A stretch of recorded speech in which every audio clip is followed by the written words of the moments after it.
was in the past. All right, so obviously we are going to be talking with Tobias Anderson, Mr. Zaradar. Currently, he is doing an interview with Classic Crypto. I think that's still going on. It's supposed to end, at 1 o'clock or just before 1 o'clock. If he's a few minutes late, we're just going to have to deal with that. That's fine. He's given us an hour each to chat with him about this L1 task force. So I got to keep it, I got to keep it tight. I got to keep it limited to the time that he's allotted.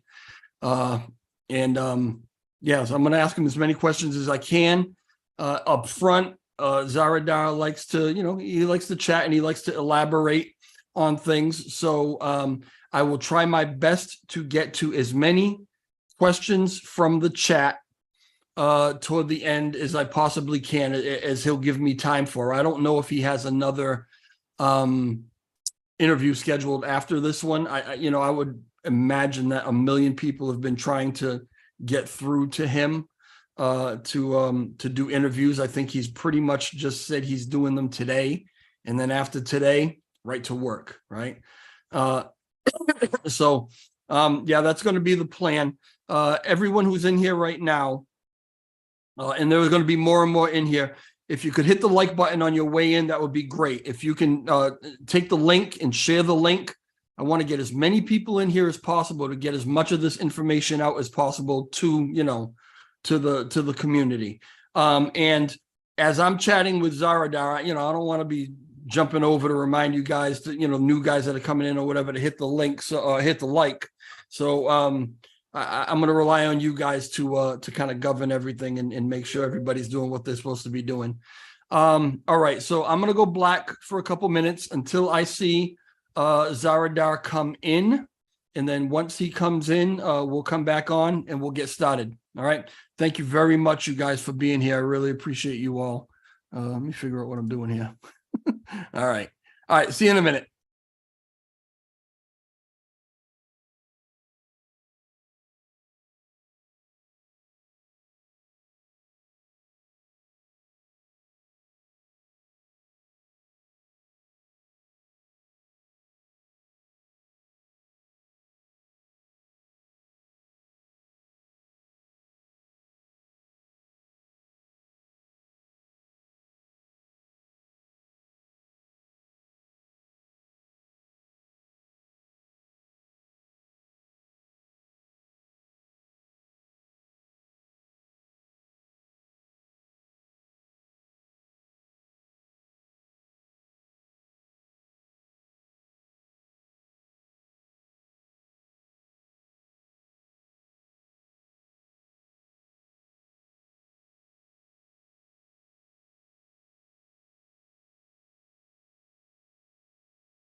All right. It looks like Zaradar and Classy just ended their live stream.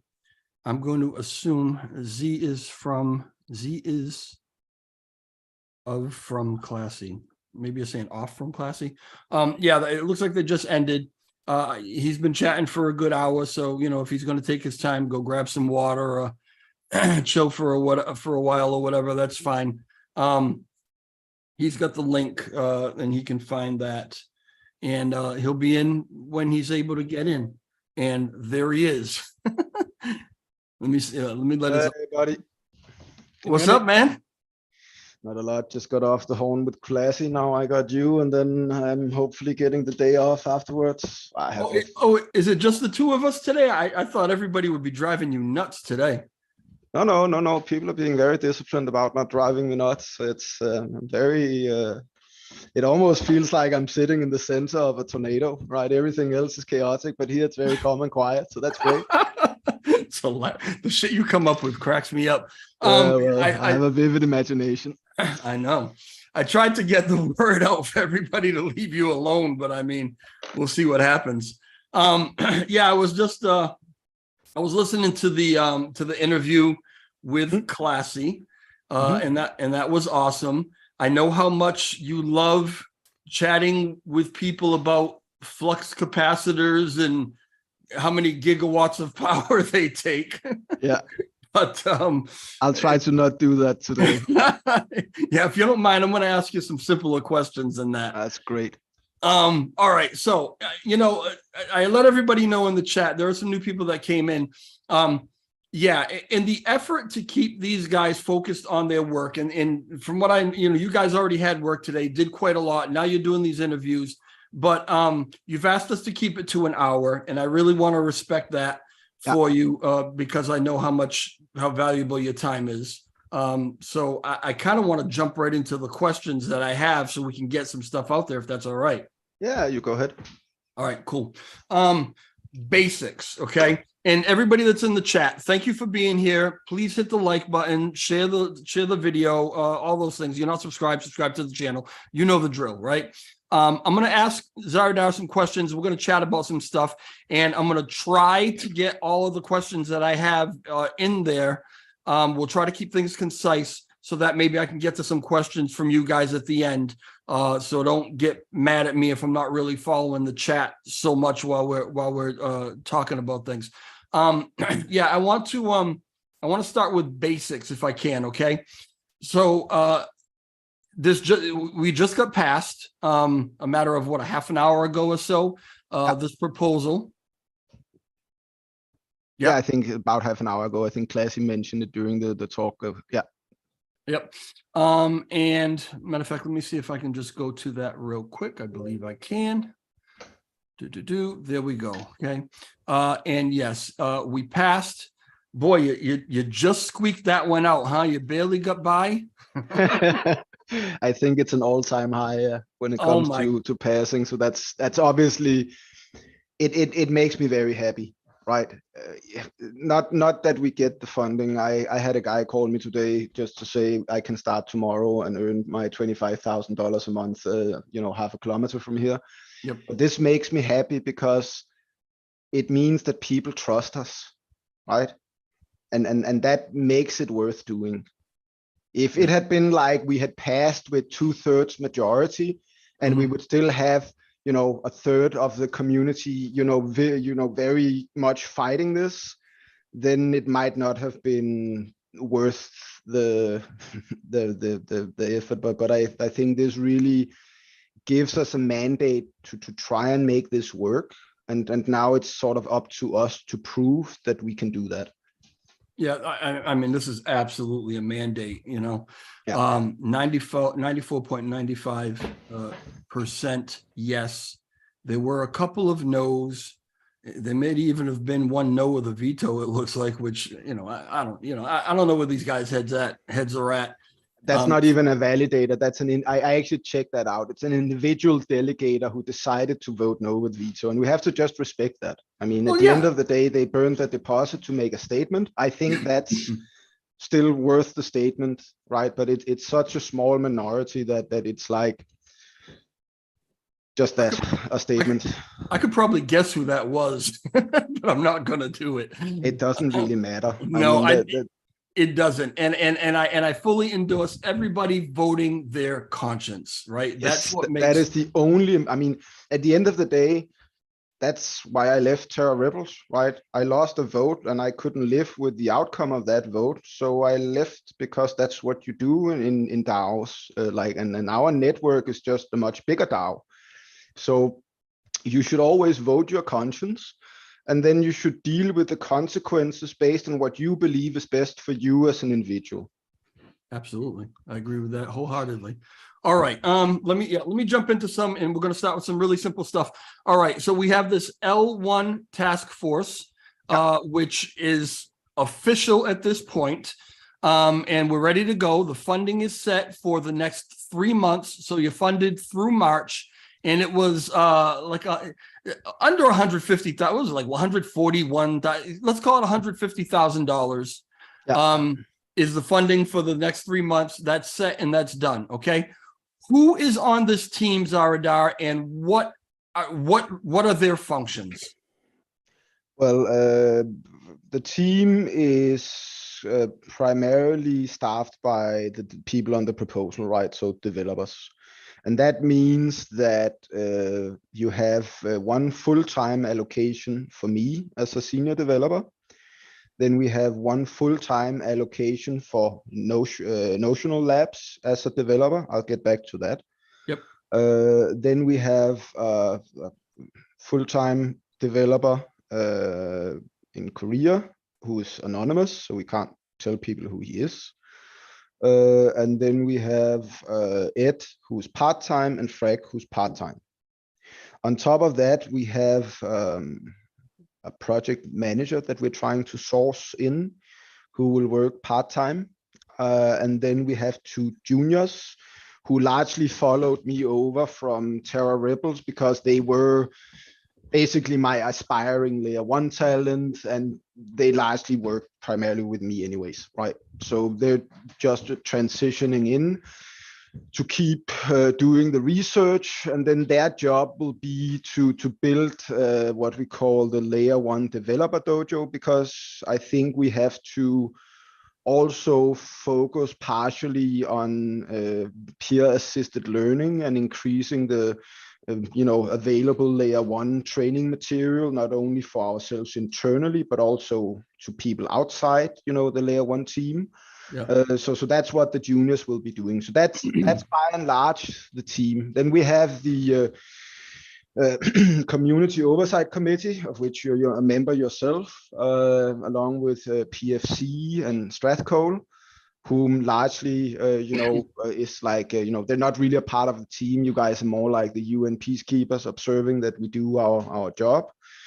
And then we have a number of external people who want to help, but whom I am very much trying to just park somewhere, because I've always been of the mind that we need to have like a team of 8 people or less and focus on getting that functional, now that we are running off a more traditional business approach. When we were doing the Terra Rebels thing, as I've said a few times, that was more like a social club / volunteer organization. So I didn't really have a problem just acting as a development mentor for all of these developers coming in, and accepting that we didn't have a very focused approach to things, because I couldn't really make people do anything anyways, right? It was like I could sit down and spend a few hours with some guy trying to teach him stuff, and then a week later he would be gone. Or maybe I could spend a week teaching some dude and he would work for a bit, but then he would leave, or maybe he wouldn't be incentivized to do what I asked him to do because he wanted to do something else. I mean, that's what happens when you have a volunteer organization. But with this new structure, it's much more, I think Ed and I very early on agreed that we're going to constitute the management body for the team. And then we are going to, try to have a flat structure where we let the developers focus on being in charge of things rather than everybody else. And then we try to deliver. And that is then further amplified, and this is why I wanted to get back to the Notional Labs part, by the fact that Notional Labs didn't just bring one guy. They brought the entire fucking circus, and we should be so thankful to these dudes. I mean, I think they have like 4 or 5 people working full time, even though we're only paying them for one. Right, nice. I mean, but not full time, and that's it. They're sharing the workload. They have other responsibilities, but they're a company of people who work together to service different chains, right? So you have to think of it like they have a board of things they do, and we're just part of their, normal board of things that they do. And if they don't do stuff in Juno, maybe they do something with us and so on. So I would say by and large, we're getting a very good deal from Notional Labs once again. So Notional is taking the allotment for one full-time dev, and the divvying it up amongst all the people that are working, or is Jacob or is Jacob putting that in his pocket and saying thanks, guys? No. Jacob is not a greedy person. I mean, not to my understanding, and I've spent some time working with him now. He's like a hippie almost, kind of like what I grew up in. He wants our communities to work together to make this overall technology concept that is Cosmos stronger. Yep. And he believes in blockchain in the same way that I do, that it's something that can change the world for the better if we do it right. And then obviously, if we get rich in the process, that's great. But he doesn't strike me as somebody who sits around trying to just accumulate a lot of money for his own wallet. So no, he seems to be splitting with his partners. That's awesome. I mean, we're really getting a lot of bang for the buck with Notional. Then that's awesome. Yeah. And Ed is taking a part-time role, I'm assuming, because I mean he's also running his grant foundation, right? Oh no. Okay. I think Marco is largely running that. Well, I mean, there is still he still has to do some things, but Ed wants to also just, program. The reason why he's doing it part-time is because he has a full-time job, right? He works as a professor at Drexel University and stuff like that. But he also, has a newborn, right? So I think it's like his 4th child now, maybe 3rd. And then he teaches community college as well, right? Okay. So, I mean, he just does a lot of different things that are, positive and part of that. So inherently, he only has part-time to put in. But I mean, for him, part-time is 30 hours a week, more almost, if not more sometimes. And if you go to France, that's almost full time, right? So we should be thankful that Ed's part time is a French guy's full time. But he's an invaluable chain mechanic, and that I actually works well, I think, with his setup, because by and large, he does reviews, he does some testing, he helps me find bugs in Tendermint stuff when I'm trying to do stuff. He does, sets up the test nets and all of that stuff. Plus, he runs all the governance. So that means that he has some tasks that he can prioritize on his own and then fit into his day-to-day life. So he's more like a how can you say, he's more like a satellite than he's sort of a core part of the dev team in that sense, because that's how his life is, and we're all good with that, I think. So that's not really a problem for us. The man makes himself so available that you almost forget he has like a full-time job. I'll text him at all different times because sometimes he texts me. I don't like to bug people, but he messages me, so I message him, right? But he's just available all the time. It really doesn't usually take him very long to get back to me. But I actually had to ask him the other day, because it was very late night his time. It's like, why are you still up? And it's because his youngest kid is very young, right? And I don't know if it's okay for me to disclose this, but I'll do it anyways, right? When you have a young kid like this, right? One of my best friends, he also has 3 kids, and him and his wife, they have to split it, right? So she sleeps sometimes during the the day, and then she gets maybe not a lot of sleep in the night, and then reverse. And then I think he's just in the same situation where he's just sharing that load with his wife while taking care of his job and taking care of all of this. And I don't know how he makes ends meet, but he does, and that's fairly impressive. But he seems to be available almost around the clock. Yeah, it's true. It's crazy. I sent him a link, and I didn't really think that he was gonna jump in with us, but I sent it to him anyway, just in case. But yeah, he's a busy guy. Okay, Yeah. all right, moving on. Can you, for the community, kind of spell out maybe the vision or what you view as the purpose of this team? Where do you see your place in the community? I guess you get it. You can take it from there. So the purpose of the L1 team is to be the principal platform engineers of the Terra Classic platform, which is our blockchain. Yeah.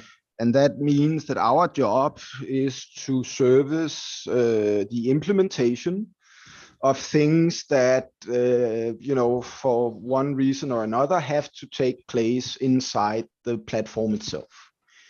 And that is something that I think we're more than capable of doing. We could also do layer 2 stuff if we needed to.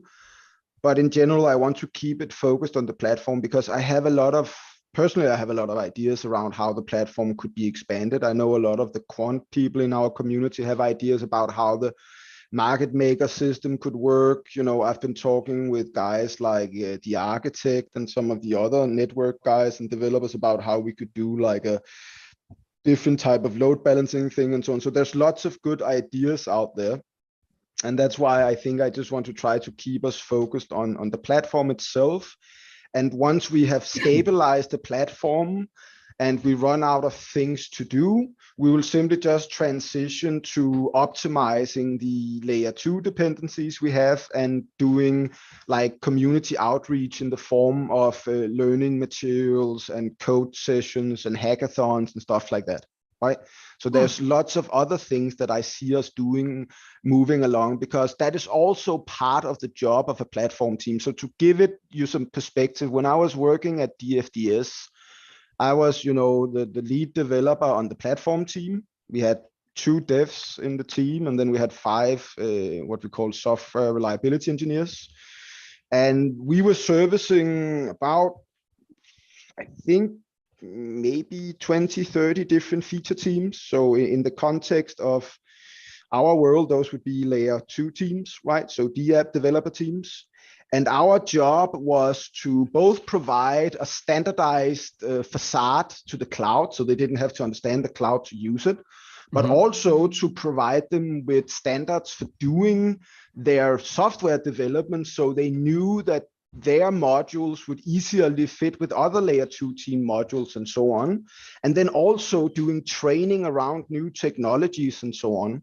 So this is what a platform team, they do, right? They do more than just build the platform. And that is what I also want our team to do, which is why we have these junior devs who are building towards becoming evangelists and actually layer 1 development mentors for all the layer 2 people, because that will allow us to do like a divide and conquer approach where the senior layer 1 devs can stay focused on implementing the core stuff that is difficult, and then the younger guys in our team who are still learning can then turn around and teach other people the stuff they learned, thus creating even more people that are layer 1 aware, because we also want to build like a modular platform, right? Right now, the platform is constructed in a way where we need to have a high degree of control over how the system works end to end.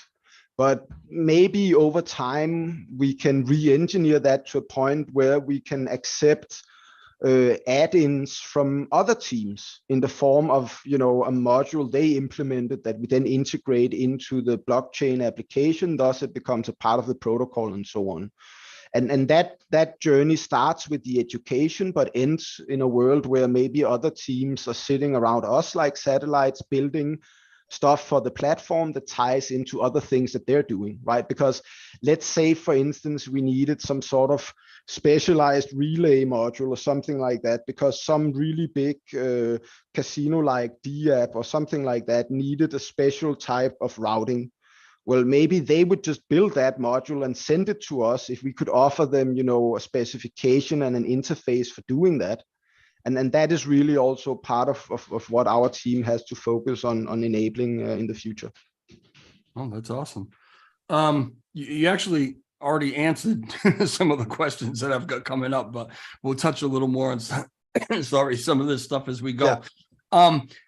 I have been pushing for a leadership team, as you know, because I've sent you some things, some proposals and stuff that I had written up for a couple months now. Is this L1 team Terra Classic's new leadership team? No. Okay. I knew you were going to say that. Why not? Well, because we only represent the dev pillar. Right. That would, again, destabilize our effort to become more decentralized. The leadership team has to be a group of elected senators that should be freely elected between every LONC owner in this community. Yeah, agreed. Because that's how democracy works. And the TGF is simply an institution that works for the LONC government in order to facilitate the development funding requirements and so on, right? That means that by and large, you know, we're just consultants working for an institution that hopefully someday would be managed by some sort of decentralized Senate consisting of hopefully something around 25 elected senators that would then, you know, get paid from the community pool to ensure that investors' interests were managed in the best possible way. All right. So Ed, in this proposal that I've got up on the screen, right? This is from the Agora, so this is the whole entire thing. In here, he lays out for quarter 1, he lays out month by month what the goals are to get accomplished in each particular month. And a lot of it is really centered around maintenance updates, investigating this, or, you know, assessing that, right? But there's still a kind of a path here, right? So now you're not the leadership team. Anybody is still able to make proposals and submit them, you know, through whatever station, right? To be voted on by the community. Yeah. If a proposal comes out, let's say you guys are going down a certain path, right? You got your idea that, you know, this is kind of the way it should be, and you're working your L1 angle to lead toward a certain path, and a proposal comes out that kind of doesn't fit into that. How do we maneuver around that? How do we avoid from being in the position where we're still spinning our wheels because half the community wants to go one way and half the community wants to go another? Well, I mean, from a purely process management perspective, it's fairly simple. When we lock our sprints, you don't change them, right? So basically in what we call agile, which is a word that I hate, so I'll not use it more than I have to. But in this flexible approach to software development, where you try to work in many iterations rather than to try to figure out the entire system before you build it.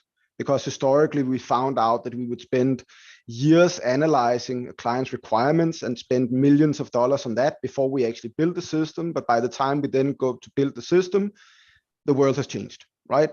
And that gave birth to something called Agile back in the early 90s or something like that, which basically got turned into an industry. But the concept of Agile is that you only work in increments And within that increment, you have a set of goals that are elected during what you call sprint planning, which is the process that the Community Oversight Committee will be part of.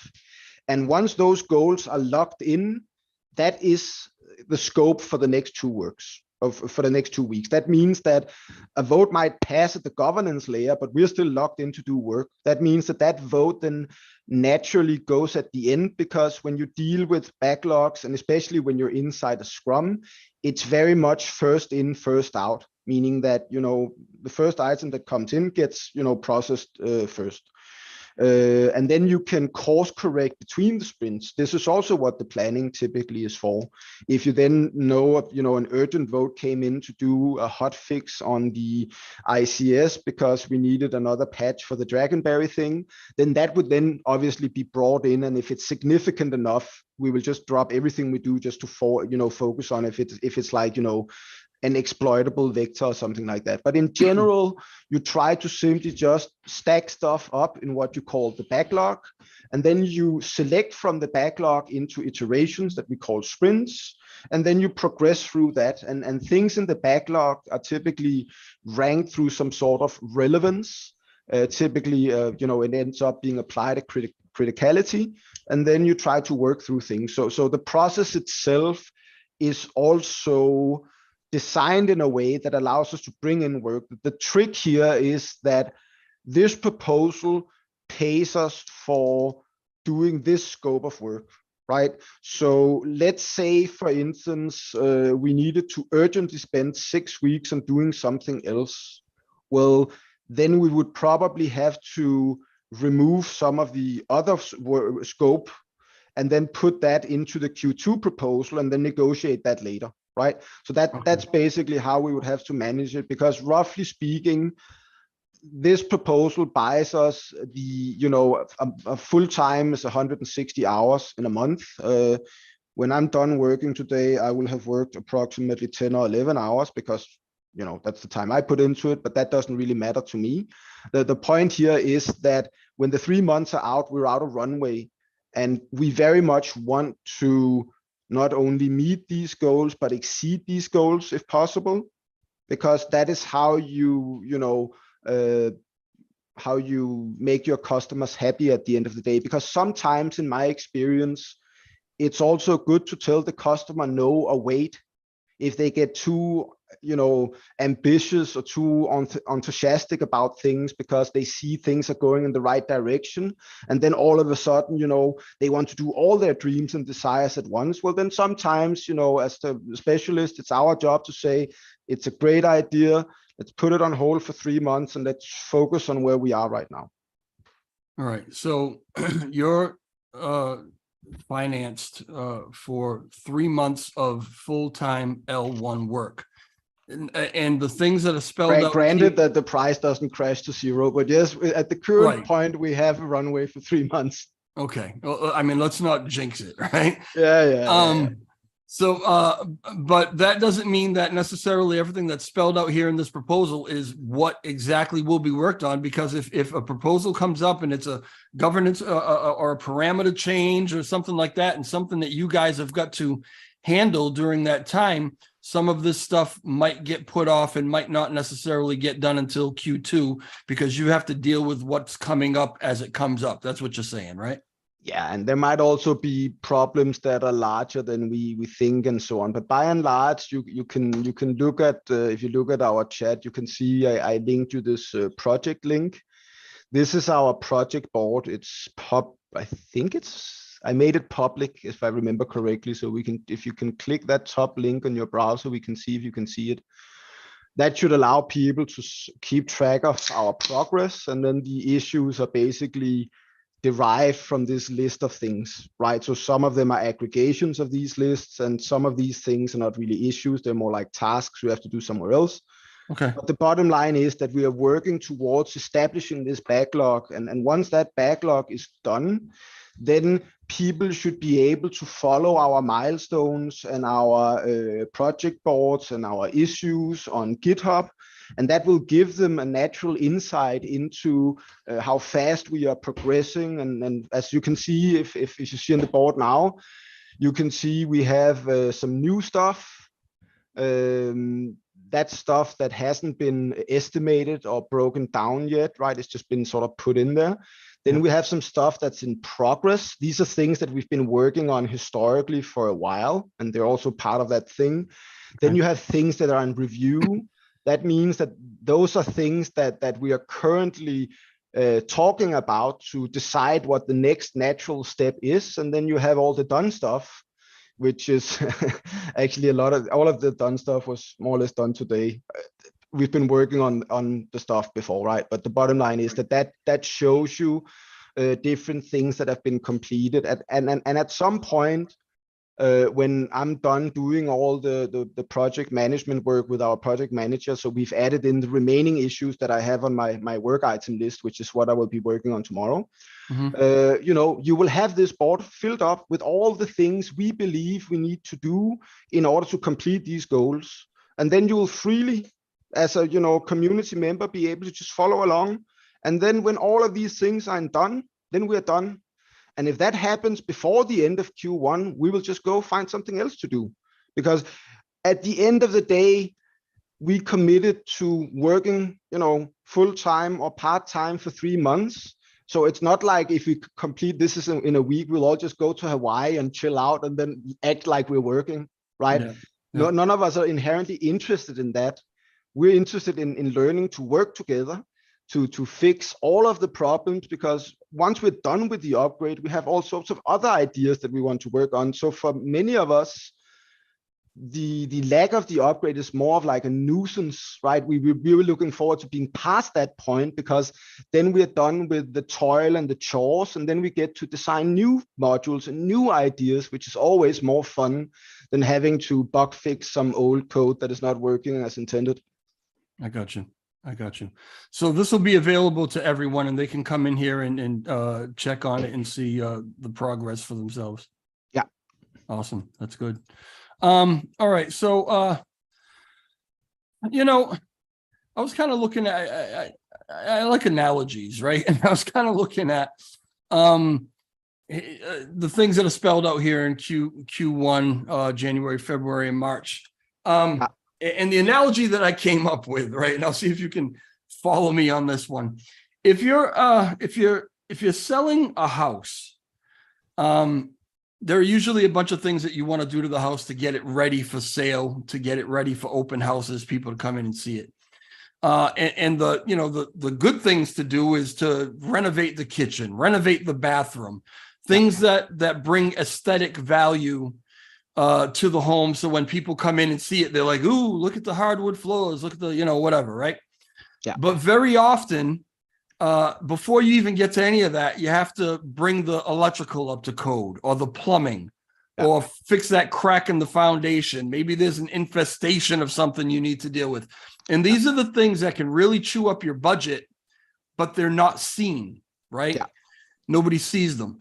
And so most of the things here that I'm looking through in January, February, March, these are those unseen things. They're foundational things that are absolutely needed, but they're not the sexy stuff, right? Not at all. I mean, what we're doing in these 3 months is the equivalent of ripping out the old cement foundation and putting in a new one. Right. Gotcha. And then that's not very sexy, because it doesn't provide a lot of layer 2 features. It doesn't provide a lot of, inherent end user utility. But what it does do is it put us in a place where we know that the system is stable, and it gets upgraded to a point where we can work with some of the new tool chains like IgniteCli and so on, which allows us to do code scaffolding. And code scaffolding is something that typically increases our productivity by a logarithmic step, right? Because to put it into context, the module that I worked on around the ABS system, most of the code was created in like an hour, simply just using a tool, because I manually upgraded Cosmos SDK by hand.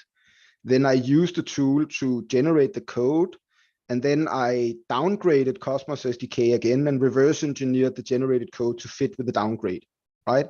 But that's still me wasting a few hours of my life doing something to make it backwards compatible with our state of Cosmos SDK, rather than having a foundation that is already at the point where I don't need to go and do custom amendments to something that I just, did with some tool I have, because the tool doesn't quite fit for the job, right?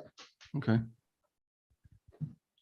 So if you were to speak to the community as far as what their expectations should be, talking to the Moon Boys, and those who are maybe a little less patient than they should be, and are expecting probably bigger things out of this team in the next 3 months than what you really plan on, because you got to get the foundational stuff done, not the sexy stuff. What would you tell them that their expectation? What are realistic expectations for the community right now? Well, I think realistic expectations is that by and large, we now have, a fully fledged layer 1 platform team that is not inherently only dependent on 1 or 2 people, because most of the senior devs are all capable of managing the code on their own if they have to. And I think that is a good redundancy to have, so to speak. So that speaks towards telling them that it's probably safe to invest, in the sense that there will be somebody to maintain the chain tomorrow as well, as long as they can figure out a way to fund it long term. I do, however, think that people should be very careful about equating our success with appreciation and price.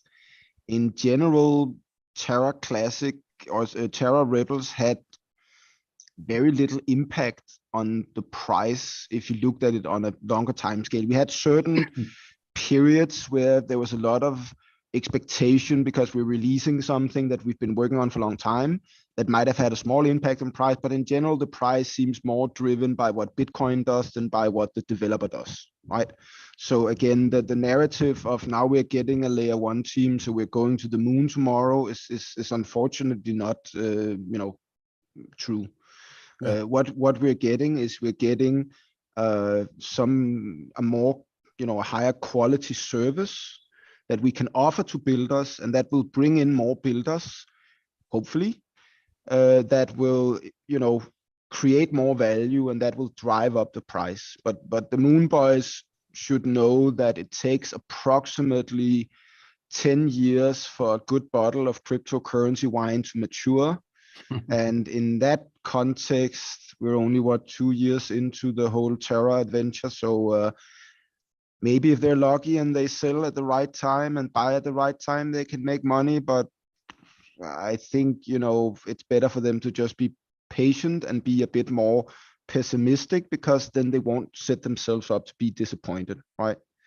So I think that's probably what I want to say to them if I had to say something. Well, we tell everybody all the time, don't invest more than you can afford to, lose or hold on to for a while. But, I guess I understand the mindset of, thinking back to, before the depegging and where this thing was money-wise, and how fast the drop was, how fast it could go from it was $90 or whatever, somewhere around there, but how fast it could go from $90 down to sub a penny, you know what I mean, within days. Yeah. So people who, and I'll include myself in that. I have a hard time sometimes really understanding the logistics of it, but people like you and Ed really helped me with it. But most people have a hard time. They feel like you can just reverse engineer that somehow, right? If you can crash that fast, why can't you just get it back up there that fast by like getting rid of all that supply or whatever? But because inherently nobody is long-term hodlers. Everybody's just selling into the pumps, right? And that is why it takes time to break out of price levels. It's because the reason why price goes up is because people buy the tokens. But if they have nothing better to do with the tokens than simply sell them again when the price goes up, they're going to do just that. And that's going to then keep, creating volatility until somebody decides to accumulate tokens for the sake of long-term, investment. and that won't happen until the investment narrative becomes better. And I think that narrative will become better over time if we become more structured and more mature. Because looking at it, if we went back in time 24 hours, if I was an investor looking at this network 24 hours ago, my conclusion would be that there's a blockchain with, some sized community, but there doesn't really seem to be any dedicated developers, and it seems like the validators highly centralized. So what am I actually investing in, right? And that is the narrative we have to work on, making it a more attractive investment for people to do by consistently decentralizing and building more a more stable platform and a more professional service offering for the layer 2 people who want to work on our network. Right. Because inherently, if I understand it correctly, L1 work isn't necessary. I mean, it's just kind of as you spelled out in your Medium article here. It's really the foundational work. It's not the sexy stuff. It's not the stuff that's going to make you necessarily drop zeros, but it lays the foundation for those D apps and those other utilities to come in and sit on top of that could potentially help out with that stuff. I mean, do I have that right? Yeah, that's totally spot on. Yeah. So this Medium article, I loved it. And I don't know if you saw the video, but I had a little bit of fun with it. No, I saw the video. I loved your interpretation of it. It wasn't all spot on, but it was a nice take. I mean, I'm gonna have to admit to you, I grew up in a hippie collective. I grew up with shamans and Buddhists and all sorts of crazy people, and I have absolutely zero tolerance for mysticism. I don't really inherently believe in magic, and I don't split clouds because I want to make it rain. But the bottom line is that I love the rest of the thing. But no, the splitting clouds part is really a reference to decentralized cloud computing. It's because I inherently believe that the Cosmos SDK architecture lends itself towards doing that. But in order to be able to do that, we need to change the foundational layers. We need to bring in technologies like Kubernetes. We need to basically take it to the next level of enterprise computing, where it's not just an open source project, trying out some experimental stuff, but where we have, a real professional development process with this professional release management and maybe even companies around us building products that they're selling to enterprises and so on.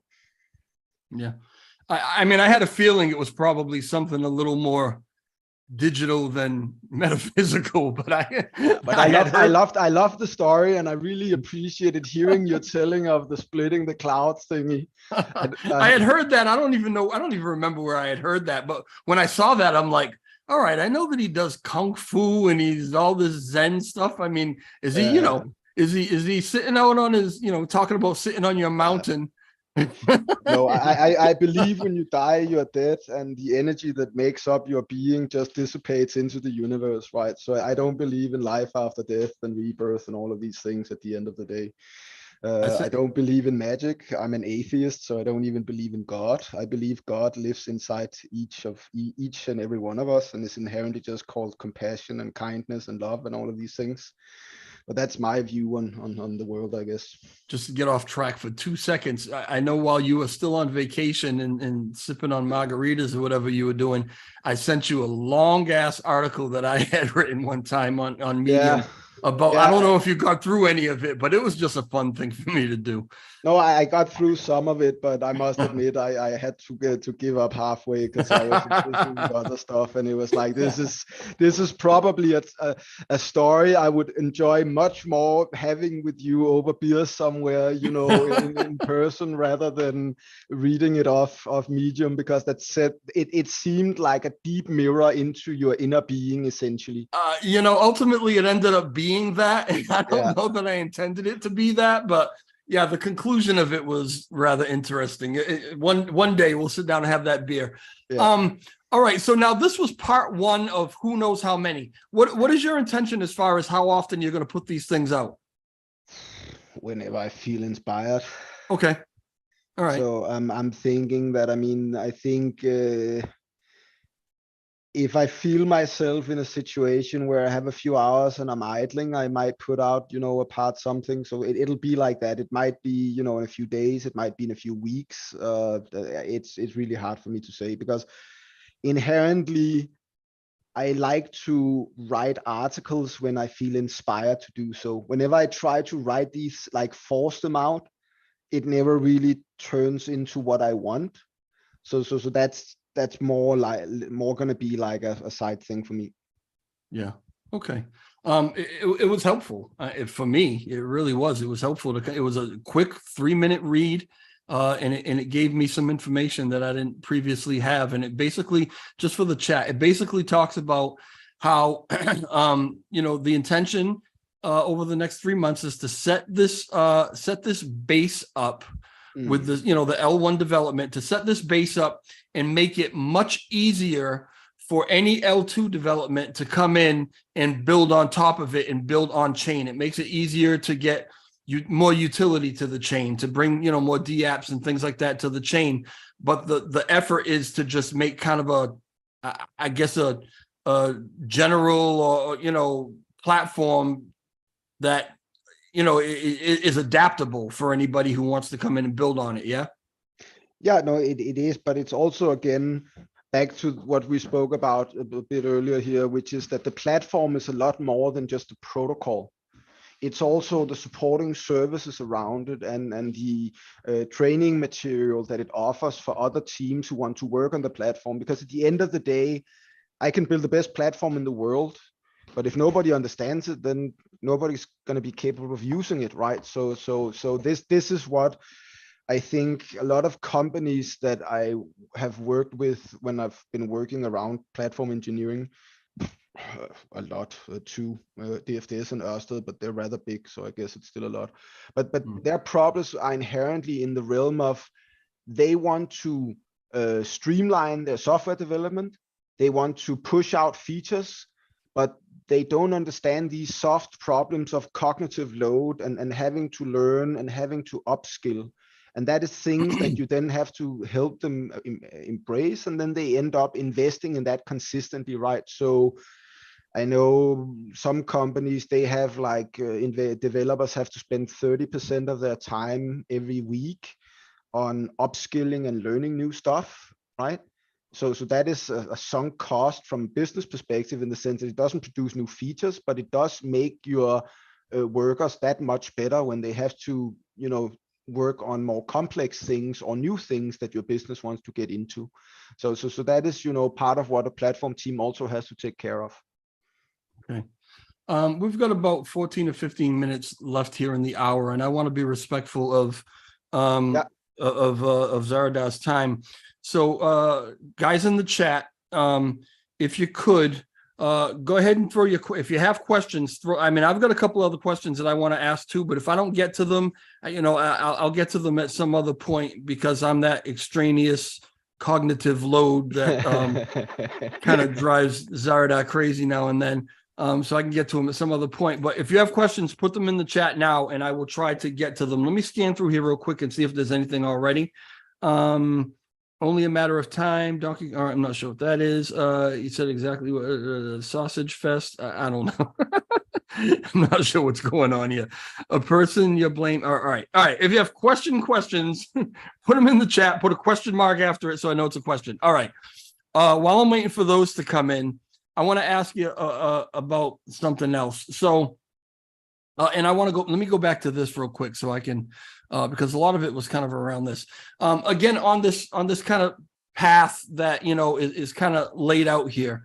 How many things along the way, this might sound like a weird question, but how many things along the way over this next 3 months within the plan for the task force have to go to the community as a proposal to say, hey, we're at this point and we want you guys to vote on which way we go with. Is there any of that? Is there any inclusivity for the community in what you're doing? No. Okay. It's a simple question. Oh, there are a few items on the list. If you look at the 2 proposals we have to create, right? Yeah. The proposal about the non-canonical repo. Yep. That's one of them.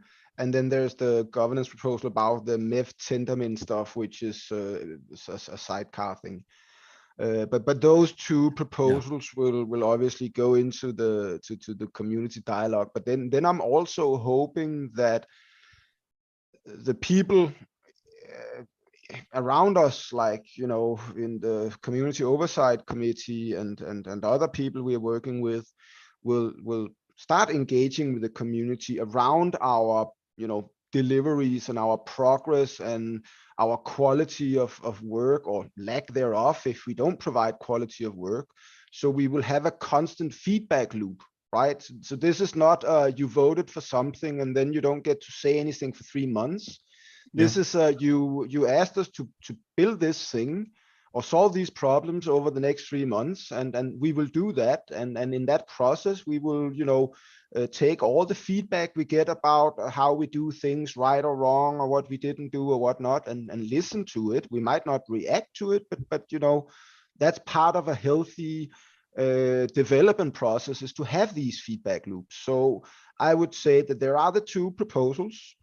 And then there might be some IPC stuff, and there's definitely, when we get to the impact analysis of the Cosmos Wasm thing, which I think Frag will be spearheading, then he and probably also Ed and myself will need to engage with layer 2 development teams and other, you know, people who have a stake in that to try to figure out the best approach to solve this. So there are some of the items that in themselves require some sort of community outreach, but in general it's not that much. So we could complete all of the list without talking with the community.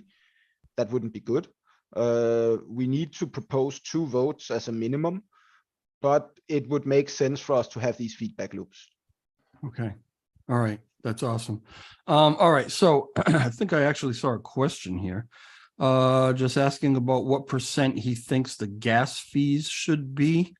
I don't know. I mean, maybe I need more to that, or do you have do you have any idea what he's talking about at this point? The problem is that the gas fee is kind of weird in the sense that it's not really fixed, right? You have to pay a minimum gas fee for a validator to process your transaction, but the validators can individually set that minimum. So all of the validators could just get together tomorrow and say the minimum gas fee is this, and then that would be the gas fee you would pay. Otherwise, your transaction wouldn't be serviced. So you can't really fix it as such. We've been having talks around how you could implement some sort of dynamic gas fee gauge, like I think what they have in Ethereum, but as such, that's not supported in Cosmos. Okay. This JB says he calls you Big Z. Okay. Stay off social media so you are focused, and let the liaison team handle the community questions. I mean, I think that's the plan. But well, I have actually allocated my time slots in terms of my work, and I'm still considering whether or not I want to publish my calendar. I might end up doing that just for transparency, because I generally don't have nothing to hide, and I pretty much try to say, you know, what I mean. The bottom line is that I have allocated an hour a day for Twitter and Medium stuff. Then I have allocated an hour a day for outreach to the media core, just until I can offload that to somebody else, right? The Twitter stuff will remain, but that has been time boxed now, because I definitely enjoy talking with people on Twitter. But when I program, I don't have the same capacity to do it, which means I will primarily just do like posting statements on Twitter, like the end of day update or whatever, just to give people some entertainment, really. So I'll not be engaging in full-on communications like I've been doing the last few days over the holidays, because I had nothing better to do. That's not my plan for the foreseeable future. So you hear that. So if you guys see him in Twitter, reprimand him and tell him to get back to work. Michael Allen says, also ask if he still talks to Duncan about wrapped Luna and repegging. Well, I mean, I enjoy talking to Lunken, but Lunken. Yeah, Lunken, that's a good name. Let's call him Lunken. Lunken. So I enjoy talking to Lunken. He's a cool dude. He has some crazy ideas. Some of them might be a bit too ambitious right now.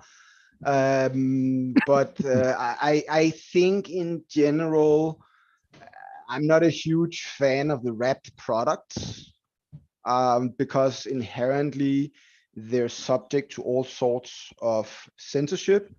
But I believe that maybe over time they will be more viable once the underlying protocol tokens themselves are more liquid. Because the problem is that we've seen how illiquid the primary money supply is, right? The USDC and the long supply. So whenever you build a wrapped product on top of that, you are offloading the inherent risk of that volatility to another tier of derivative, right? And inherently, if you think about it, when the crash happened in 2008, it was because of toxic mortgages that had just been piled up, right? Yep. Yep. And that is what these wrapped products inherently are. And I think a lot of the reason why DeFi have had these hardcore, events like the crash of Luna and some of these other things and the Mango hack and so on is because inherently DeFi works different than, the more centralized exchange things and so on. And that means that we get what we call emergent behavior. That means that when it's kind of like the butterfly effect, right? So when the butterfly flaps its wings in China, then it rains, or storm starts in Florida. Yep. And that's the same thing that happens in DeFi from a money flow perspective. Nobody can fully reason about all of the actors playing the game and when they play it and how they play it and why they play it. So we're going to see a lot of this emergent behavior, and that inherently makes these wrap products very dangerous from an investor perspective. I do believe that long term, they're absolutely essential. I just think that right now they are probably one of the highest risk investments you can make. Well, I guess I'll wait a while before I talk to you about wrapped Luna T. Yep, that's a good idea. I mean, right. I would in general advise people to not talk about derivatives and stable coins until the US Senate is done with this regulatory witch hunt, because we will be front and center. People will time and time again reference Terra and Luna and the DPEG and the crash and the FTX thing. Yeah. And the more we try to do these things while the politicians are looking at it, the more we will be put up and basically put out there. So again, let's talk about, protocol tokens. Let's talk about, commodity, tokens, whatever, something that is not based on something highly volatile, but something that's backed by actual value, because you have a network or a marketplace that is decentralized where people in the, kind of like Etsy, trade whatever. That's what we need to work towards. If we can do that, then we can repeg to whatever, and the politicians will love us for it. But if we try to force a repeg in the next 6 months, I'll probably be asked to come to the Senate with Ed to give some sort of explanation as to what the fuck we're doing. Yeah. No, they are absolutely weaponizing this whole scenario in order to push their agenda for these yeah, but it's also worse. It's worse than that, mate. But because think about it, let's just imagine for a second that we repegged long to $1 tomorrow. That's what, $7 trillion worth of value. Yeah. That would either create an instant 25% hike in inflation or crash the world economy, or both. Yeah, but would I get my Lambo? No, I know. Because by that time, your Lambo would cost $1 trillion just for one Lambo, right? Because everybody else had $1 trillion to buy a Lambo with. Oh, crap. That's the problem with having too much capital and too few resources. Yeah. All of a sudden, things become more expensive. Yeah. If I ever want to remain grounded, I just got to talk to Zaradar for a little while. Yep. All right. So this question about USTC repeg option, I think we just covered that. What I saw one other thing in here. All right. What are the next steps for the burn tax split? That's ASOBs. Yeah. So the next steps is that we have to finish the dialogue on Agora around it, right? The code is just an initial implementation. It's not the final implementation. So first we need to gain consensus in the community, and Ed is working on that.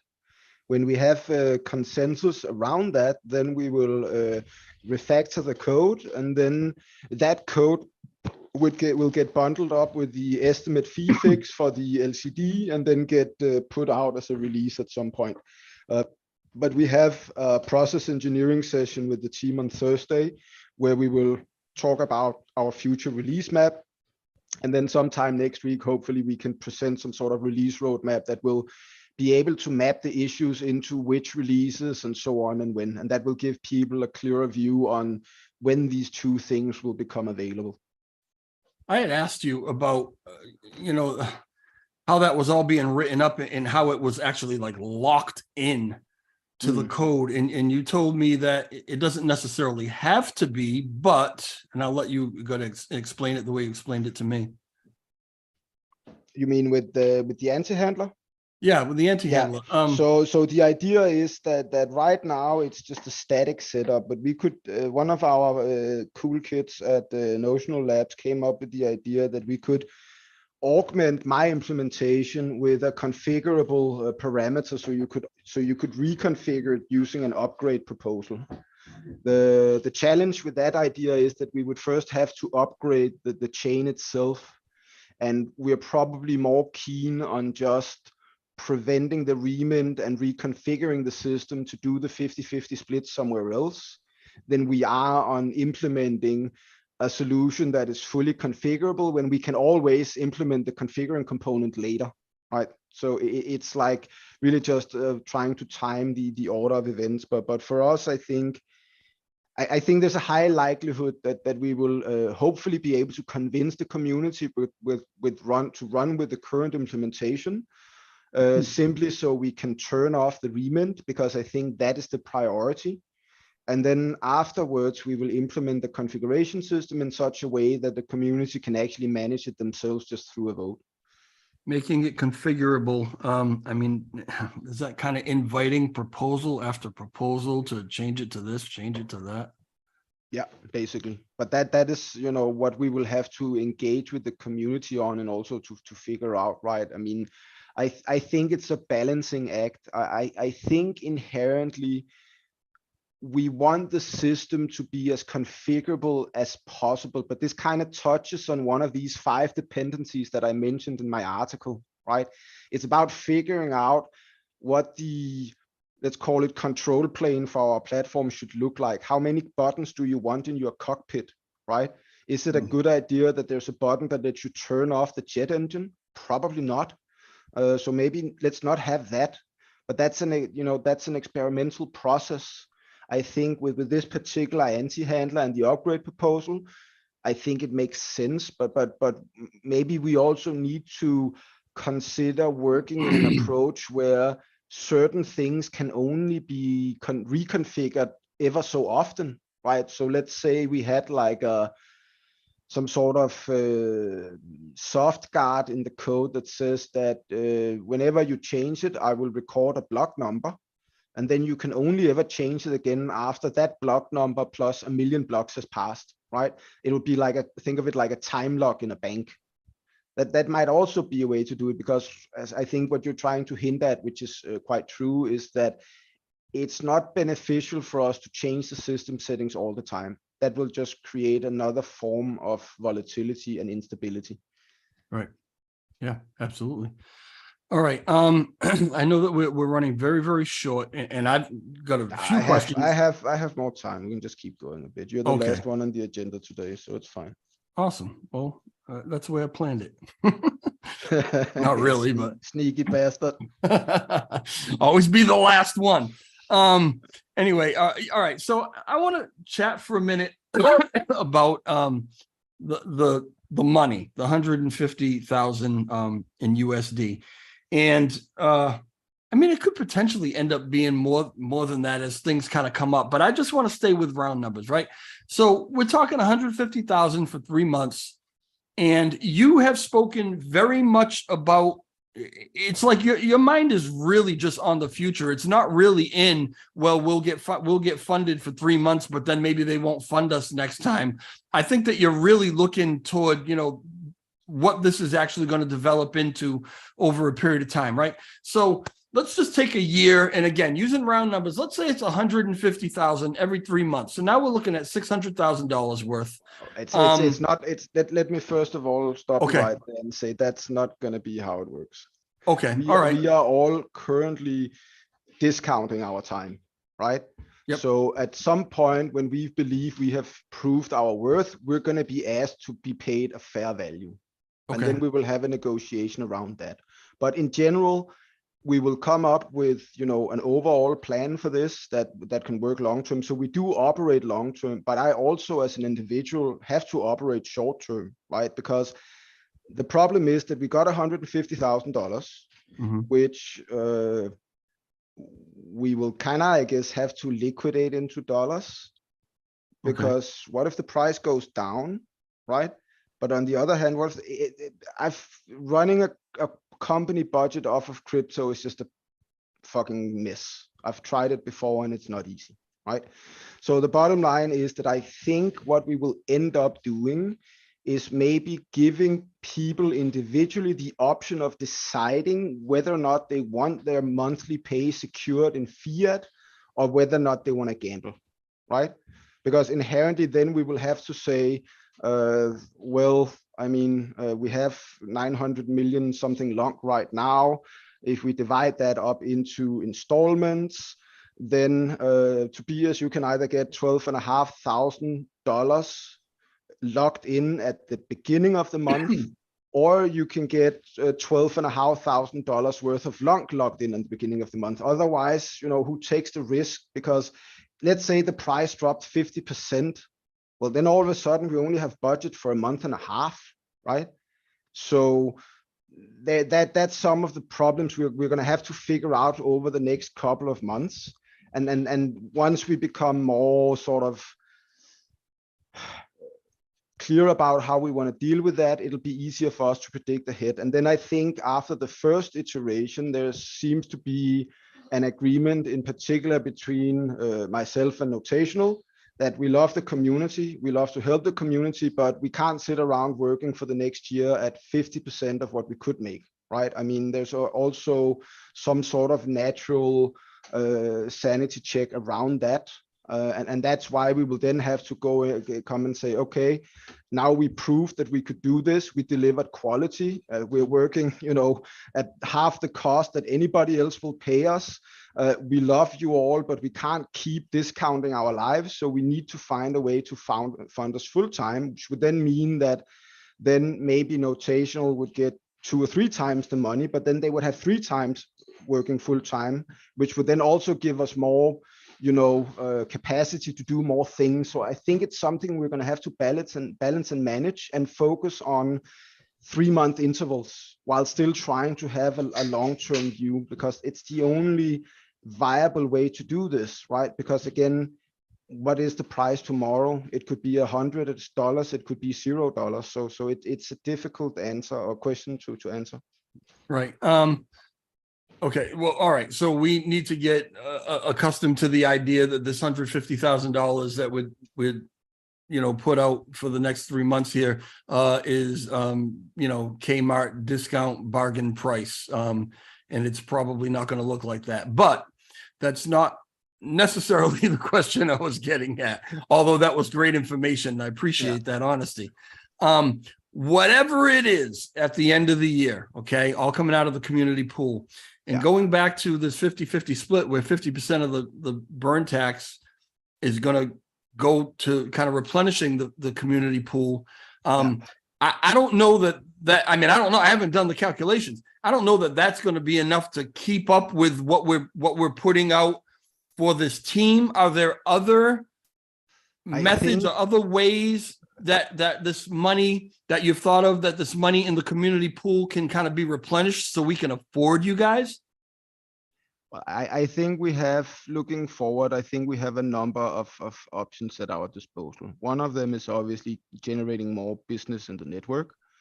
But I also think Frag did some estimates around, I think we generate like a billion long a month that we can invest. So we would theoretically be capable of paying us 3 times as much money as we're doing right now. We paid a billion long for 3 months, but we actually generate a billion long per month. But I also believe, and this is why I'm so focused on getting this team, really smoothly well oiled like a fucking Formula One team.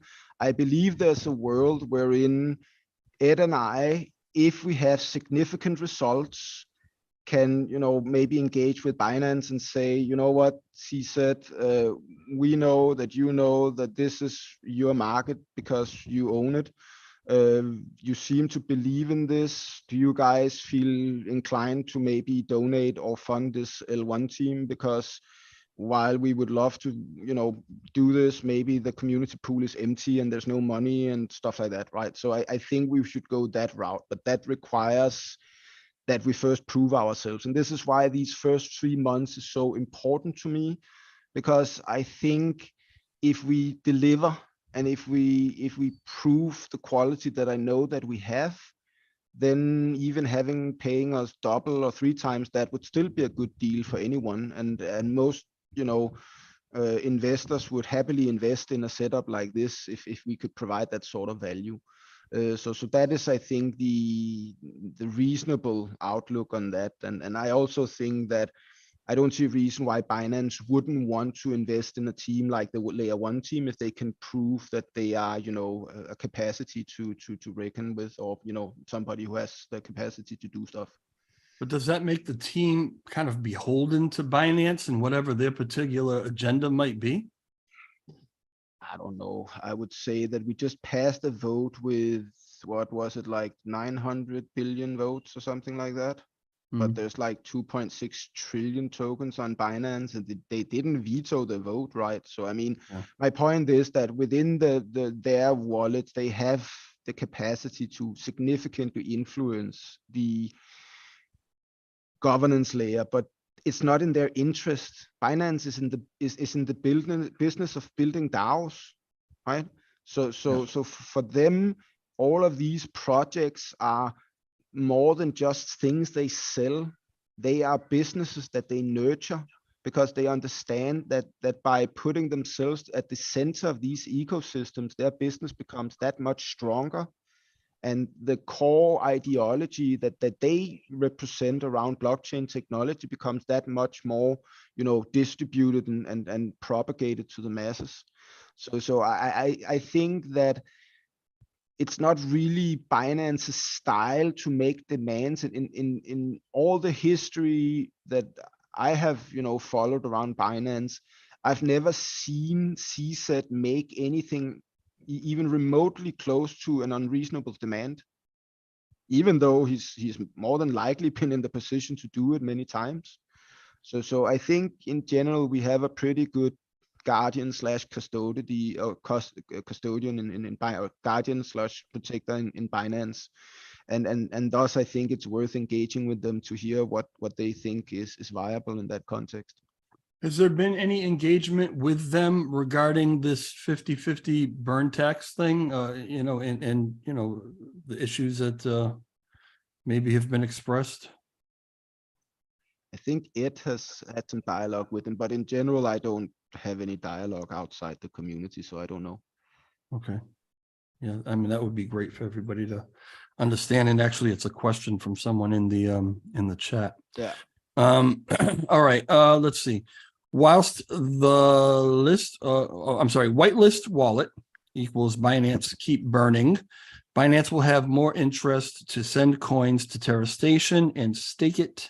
Binance providing fund for layer 2 projects that want to build in Lunk. I don't know that was necessarily a question. Well, But, I already implemented some code way back that allows us to whitelist a specific set of wallets. The problem was I got a list of like 40 something addresses from another person whom I'm not going to reference, but the person gave them to me and I couldn't verify them. So I didn't really want to try to even get close to pushing the code out there, but we have the capacity to go in and whitelist addresses if we have to. That is something we can make happen with code. Yeah. Mr. G says, I'll personally double my bag to support the team. Yeah, I think there is a lot of support for this team, but I like I said earlier, I really wanted to kind of temper expectations because there's also, the pressure is going to be on, the weight is going to be on your shoulders of kind of what the community is expecting. But there's, this is going to come in phases. We're going to build this foundation. In many ways, unfortunately, networks like this have a tendency to try to, generate hero characters, people who can single-handedly change the world. And I think in many ways, people like Ed and myself are being put up on that pedestal. And I constantly try to push back against it because, it does put some pressure on you. Me personally, I don't give a fuck because I don't really care about, that type of pressure. I don't care about failing inherently because I believe that failure is the only path to growth. Yeah. But with that said, I think people should temper their expectations around the fact that we are capable human beings, but we're still human beings. I have come to learn who Ed is as a person over the last 6 months, and he has come to learn who I am as a person. And I think one of the things that keep us together is that we both seem to have a high degree of integrity with regards to our desire to help people, not from any other perspective than just wanting to help. And that I think is what is resonating in the community and why we've been put into this position. But we also sometimes need people to help us. We're not infallible, and we will make missteps. And this is also again why I asked people like you and Strathcole and PFC to come in as this community oversight committee, because we need feedback loops. We need people to tell us when we're doing wrong or to challenge our assumptions, because that is the only way that we can produce the type of, system that we all need. Yeah, I got you. Do you know who Lulian is? Who? Lulian, have you heard the name Lulian? No. Lulian is he's in the chat right now. He is he's actually a senior L1 developer for a major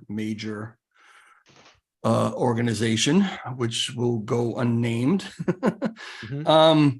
But I know that he's reached out to Ed. Yeah. He has got massive servers and computing power, and he's already reached out to Ed and volunteered his help. Yeah. In any way, shape, or form that you guys need it, and he doesn't want a dime for it. But that said, a couple messages he's left here in the chat, and it's regarding what we were just talking about with Binance. He says, be very careful of Binance. And in his opinion, and through his experience, which, I can tell you that he has, if Binance will pay an L1 team, that L1 will need to do what Binance says. That's just his opinion. Yeah. But my point is that don't we already have to do what they say?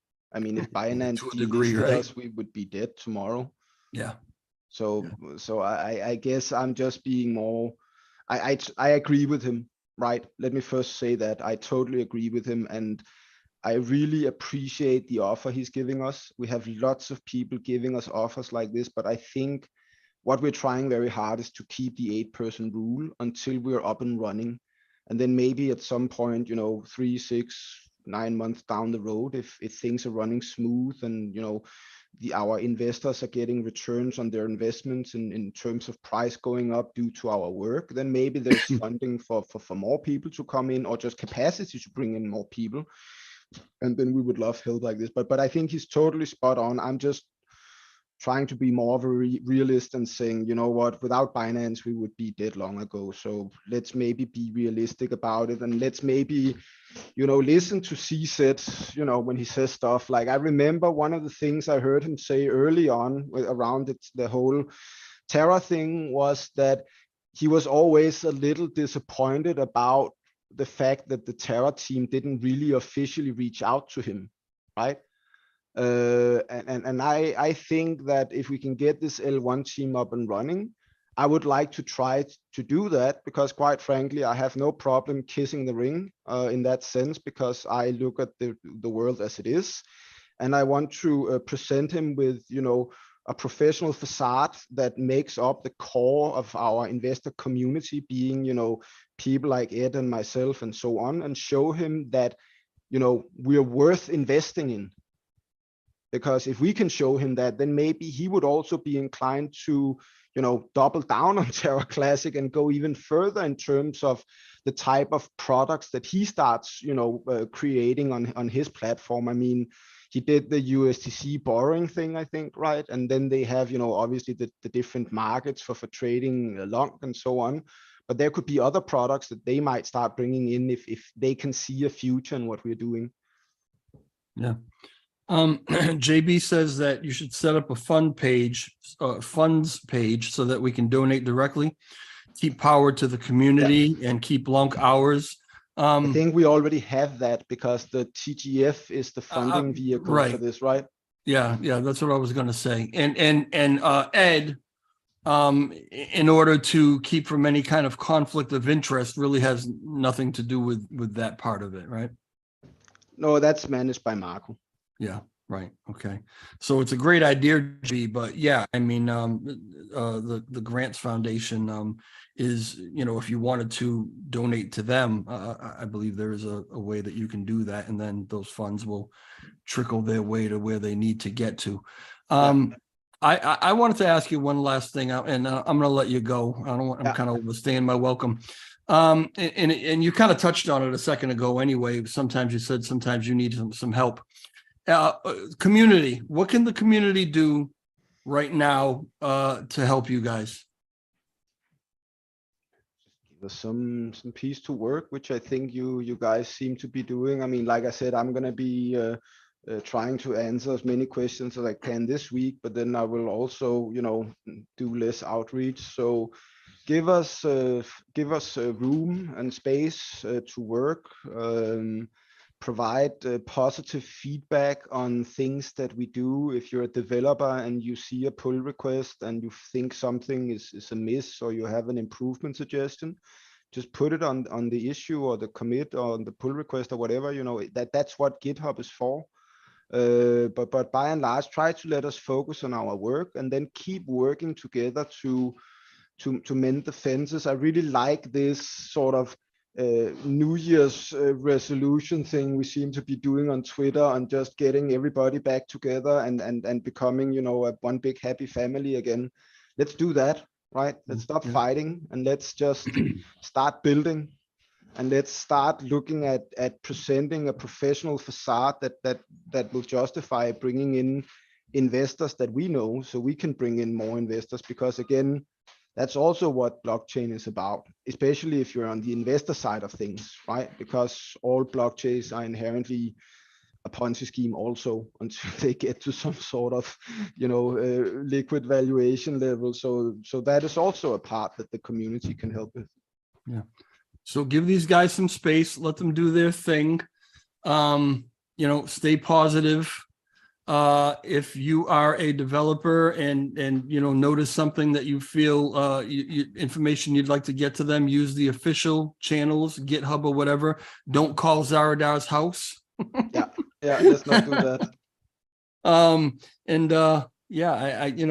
I totally agree with you that this in 20, basically, like you had said, we got to get out of this adolescent phase. It is time to grow up. 2023. Let's move forward and kind of unite for ourselves to help to push us forward, because we clearly see how all the tit for tat, all the back and forth just had us spinning our wheels and got us absolutely nowhere. So we have this dream L1 task force that, you know, we couldn't have asked for a better team. And now that we have it, let's take advantage of it and not abuse it. Yeah, exactly everything, basically echoing what Zaradar said. All right, sir, it is an absolute pleasure as always. I appreciate the extra time. And you too, mate. I'm gonna have to jump off because my teenager needs my help anyway. So have a great evening, buddy, and I'll talk to you soon. no worries. Happy New Year. Talk to you. Bye. You too. Ciao. All right, guys. Hopefully you got, you know, some questions answered that you were looking for. I know that I couldn't get to every single thing. JB, I appreciate that super chat. That was awesome. A drink on me. Yeah, I'm going to take you up on that very shortly. Thank you very much for that. Thanks for everybody tuning in, hanging in with me, keeping it civil in the chat. Yeah, I look forward to doing more of these things. I mean, I don't know when the next time is that we'll actually hear from Zaradar because he really wants to get to work. But I know that we have this sprint planning meeting on Monday that I'm going to try my damnedest to actually sit in on. A problem, and I'll tell you right now, a problem that I'm already having is that if they do these meetings, and I think they plan on doing these meetings on Monday mornings for me, because of one of the team who is actually on the other side of the world, and you know, time frames or whatever. If they do it early in the morning on a Monday for me, that's not always going to work out. So we're gonna talk about whether maybe we can record it, and if I miss it or anybody else has to miss it for whatever reason, we can go back and reference back. But it's something that it's a concern of mine because I definitely want to be there to get the information and be able to get it out to you guys. But we will take that. Is my microphone disappearing? Did my microphone disappear? I don't know. Anyway, yeah. So yeah, I'll work on that and I'll work it out. I'll figure it out. I'll figure it out somehow. But thanks again for everybody being here. Hit the like button on your way out if you haven't already done it. If you are not subscribed to this channel, please subscribe to this channel because we will be getting you all the information we could possibly get you on everything that's going on with this team and a bunch of other cool stuff. So happy New Year to everybody. Have yourselves a great evening and I will talk to you soon. Ciao.